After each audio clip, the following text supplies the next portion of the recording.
একটা প্রশ্ন করি আপনাকে এই জায়গায় আনুষ্ঠানিকভাবে যে 200 আওয়ামী লীগ নেতা কর্মীকে আপনারা গ্রহণ করলেন সেটা আসসালামু আলাইকুম রহমতুল্লাহ। প্রিয় দর্শক, বিএনপির একজন ভাইরাল নেত্রীকে দাঁত ভাঙা জবাব দিলেন কুমিল্লা 4 নম্বর আসনে জামাত সমর্থিত এমপি প্রার্থী হাসানাত আবদুল্লাহ। প্রিয় দর্শক, হাসানাত আবদুল্লাহকে তিনি একটি প্রশ্ন করেছিলেন, কিন্তু প্রশ্নের পাল্টা প্রশ্ন ছুড়ে দিয়ে হাসানাত আবদুল্লাহ দাঁত ভাঙা জবাব দিয়েছে সেই বিএনপির সেই ভাইরাল নেত্রীকে। চলেন সেই ভিডিওটি আমরা দেখে আসি।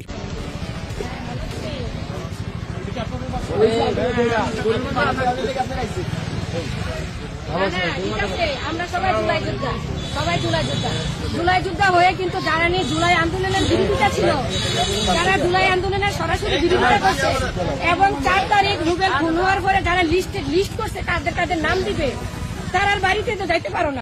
যারা লিস্টে একটা প্রশ্ন করি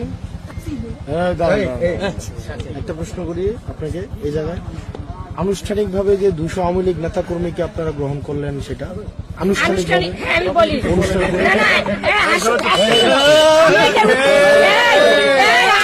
আনুষ্ঠানিকভাবে আমরা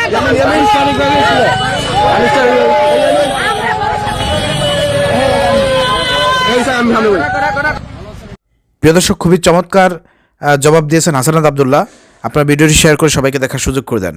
দেখেন, মানে নিজের বেলায় কোনো দোষ নাই, কিন্তু অন্যের বেলায় দোষ। এখানে বিএনপির এই নেত্রী হাসানাত আবদুল্লাহকে বলতেছে আপনারা যে আমরা তো সবাই জুলাই যোদ্ধা, তো আপনারা এই যে আওয়ামী লীগ ছাত্রলীগের বাড়িতে ভোট চাইতে যাচ্ছেন, এটা কি ঠিক?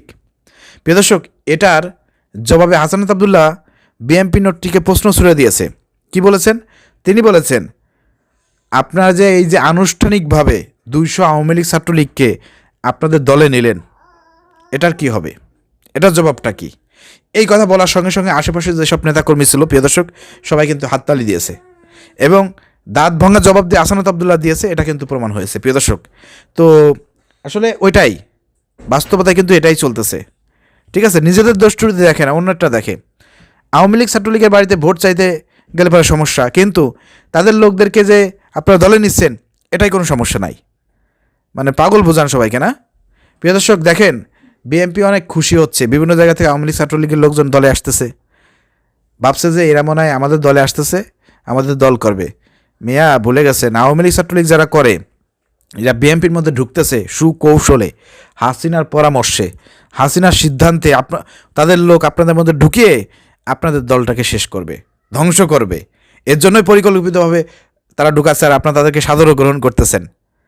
তো এই গ্রহণ করা, তাদেরকে দলে নিয়ে তাদেরকে পুনর্বাসন করা, এটা আপনাদের ওই যে খালকাটি কুমির আনার মতন ঘটনা ঘটবে, এটা একটু মাথায় রেখেন। প্রিয় দর্শক, ভিডিও শেয়ার করে সবাইকে দেখার সুযোগ করে দেন।